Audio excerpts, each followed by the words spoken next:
Proverbs 30:20. This is the way of an adulterous woman. She eats and wipes her mouth and says, I've done nothing wrong.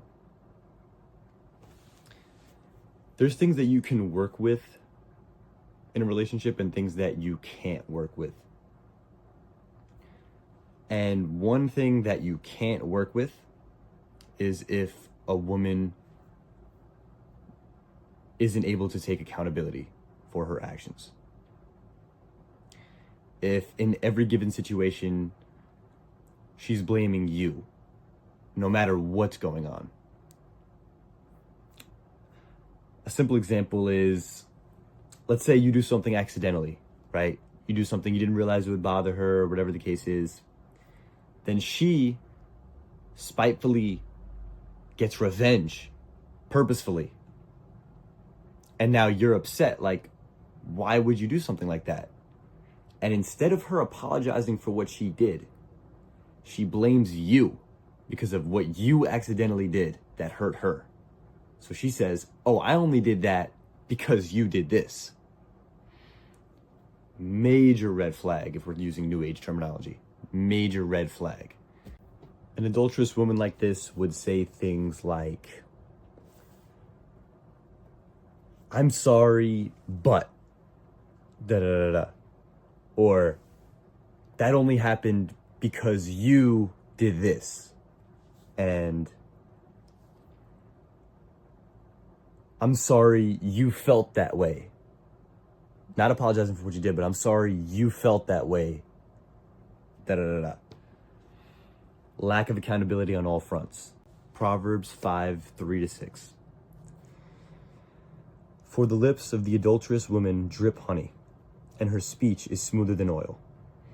But in the end, she is bitter as gall, sharp as a double-edged sword. Her feet go down to death, her steps lead straight to the grave.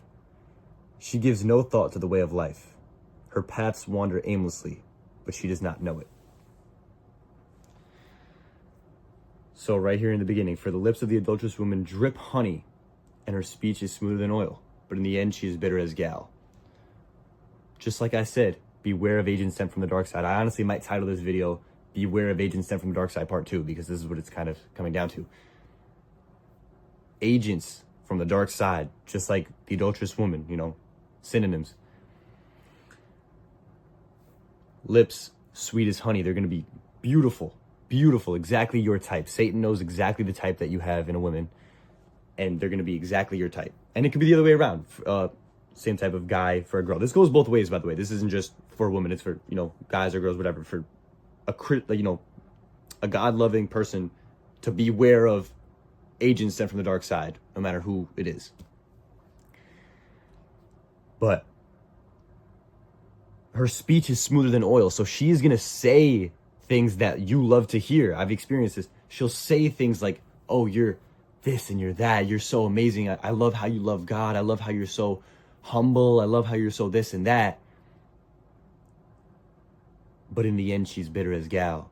She's just putting on an act, putting on a show. The adulterous woman, not all women, but the adulterous woman is doing this. So you have to be very careful and very intuitive when discerning who this person really is. Just be careful, just be attuned to it. Your intuition, the Holy Spirit, God, the force, is going to lead you where you need to be. Just trust in the force. Quiet your mind, meditate, and let the force speak to you. Meditate and let God speak to you. Her feet go down to death, her steps lead to the grave. The adulterous woman has nothing to offer you. All she's there to do is distract you and take you away from your purpose and take you away from God. That's exactly what she's there to do. That's it. She gives no thought of the way of life. She doesn't care. She's not trying to be morally correct. She doesn't care if she talks to you and 4 other guys at the exact same time. She doesn't care if she has sex with you and then has sex with another guy 2 days later, has another sex with another guy a week later. She doesn't care. It doesn't mean anything to her. She's just trying to do what's best for her. And that's it. Meaning she's not looking out for your well-being or your interest, even if you're genuinely trying to be a good boyfriend to her, or let's say you're in the talking stage, a good potential boyfriend for her, she's not viewing that the same way as the other way around. She's not trying to be a good girlfriend for you. She's just trying to see, maybe this guy will be a good boyfriend for me. This guy will be a good boyfriend for me. This guy will be a good boyfriend for me. Let me just try to have sex with all of them and go on dates with all of them just to figure out what's going on. But she's not for a second thinking, how can I be a great girlfriend to him? Proverbs 5:7.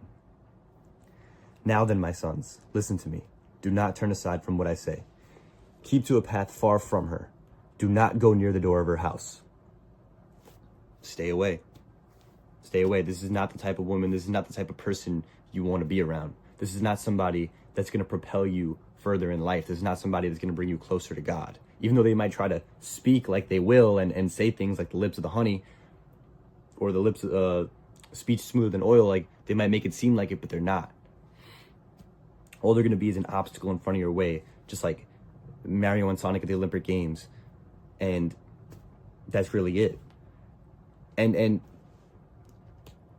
it's funny because saying the things of speech being smoother than oil, it'll be sometimes the girls that literally speak about, they'll post like, for an example, they'll post something that says me as like a person, and then my God-loving boyfriend or something. But then the post after that is them like posting a song lyric about how they just want to hit up a guy for sex, So it's just like, what is going on here? That's what I mean as well, that you will be able to discern it.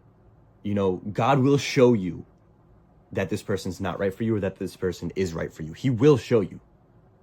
Proverbs 7:25-27. Do not let your heart turn to her ways, or stray into her paths. Many are the victims she has brought down. Her slain are a mighty throng. Her house is a highway to the grave, leading down to the chambers of death. This is serious-ish. The wrong woman can literally completely tear down an entire empire that you're building, in figurative terms. You can be working so hard towards your purpose, and an agent from the dark side comes in and swoops in like a Soulsborne boss and just stands in front of you, and now you have to deal with her, and it's just, there's no reason to have to deal with that. And we she's always beautiful, so we end up staying, like I said in Agents, Beware of Agents Part 1. She's beautiful, so we end up staying for longer than we should. But there's no reason that we need to stay with these types of women. It's just never worth it. It's not worth it. Her house is a highway to the grave, leading down to the chambers of death. And more often than not, people who go for these types of women are people who are addicted to pleasure. They haven't conquered that section of themselves yet, or they haven't attempted, or at least tried to conquer that part of themselves that constantly needs those hits of dopamine from content, from explicit content and whatnot. Proverbs 21:17-19.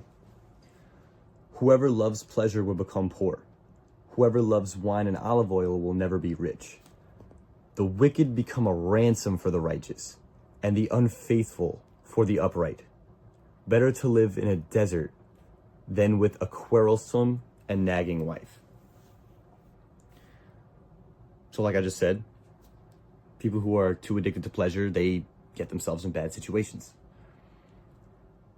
If you're greedy, it's never going to end up working out. If you always need that extra dopamine hit, it never ends up turning out well for you, because that means that you haven't increased your base dopamine by really allowing yourself to heal and break away from negative vices. The wicked become a ransom for the righteous. Yeah, like when you're on that path and you really start to realize things and read the word of God, you're like, I don't want any part of any agents from the dark side. I don't want any part of any adulterous woman or a woman acting like that. And better to be in a desert, better to be alone than, if you're worried about being alone, better to be alone than with a quarrelsome wife. Like, or a husband or whatever the case, like better to be alone than to be with somebody who's not good for you in any way. Just be careful of, like I said, women who also proclaim with their mouth God and post about God. Just don't let that be the deciding factor of, oh, she's a God-loving woman. Okay, because that's not the end-all be-all. She has to show in her ways and her actions that she actually is. Just by saying anybody can just speak about anything.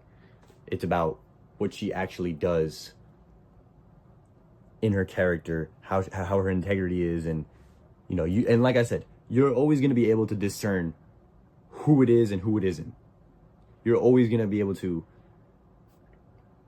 the divine intervention of God giving you the intuition to be able to understand, like, what's up, who's right, who's wrong, who I should be friends with, who I shouldn't be friends with, who I should consider dating, who I should consider marrying, and who I shouldn't, and whatnot and so forth. Proverbs 27:15-17. A quarrelsome wife is like the dripping of a leaky roof in a rainstorm. Restraining her is like restraining the wind or grasping oil with the hand. Pretty much this is just saying, step away. Don't try to make it work.